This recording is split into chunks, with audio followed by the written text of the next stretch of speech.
पता है, मैं कई बार ये चीज़ सोचता हूँ कि अगर मुझे ये बात पहले पता चल जाती तो जो मेरी ये फिजिक है ये काफ़ी कम समय में बन जाती, मेरे कई महीने बच जाते, या मैं कहूँ साल भी बच जाते। तो सबसे पहली गलती मेरी क्या थी, वो ये थी कि एक हाई क्वालिटी प्रोटीन डाइट ना लेना। मैंने प्रोटीन डाइट की बात नहीं की, मैंने की हाई क्वालिटी प्रोटीन, यानी वो प्रोटीन जिसके अमीनो एसिड्स प्रोफाइल कंप्लीट होती है, सारे अमीनो एसिड्स उनमें परसेंट होते हैं। एंड अनफॉर्चुनेटली वो थोड़ी सी एक्सपेंसिव होती है, बट इतनी ज्यादा इफेक्टिव होती है। आपके जो रिजल्ट्स है वो इस तरीके से स्काई रॉकेट वो कर देती है कि आप बिलीव नहीं करोगे। मुझे भी कुछ दिन बाद उसके विजिबल रिजल्ट्स देखने को मिले तो मैं शॉक हो गया। तो आपका जो प्रोटीन है वो हाई क्वालिटी होना चाहिए। उसके कुछ examples: whey protein, milk, curd, chicken, fish, उसके बाद पनीर। ये कुछ ऐसे आइटम्स है जो कि आपको बहुत ही अच्छा amount of quality protein provide करेंगे। सत्तू, सोयाबीन, चने, दाल से प्रोटीन लेना, ये प्रोटीन नहीं होता, आप इसे काउंट ही मत करो।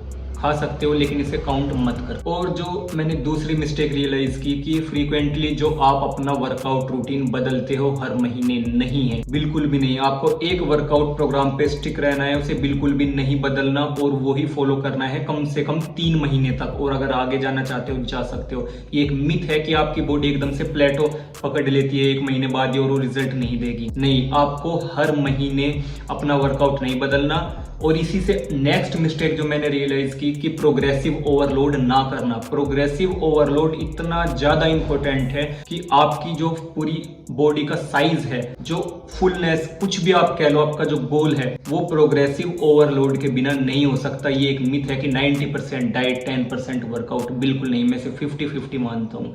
अगर आप प्रोग्रेसिव ओवरलोड यानी हर वीक या तो आप रैप नहीं बढ़ा रहे या फिर आप हर वीक वेट नहीं बढ़ा रहे।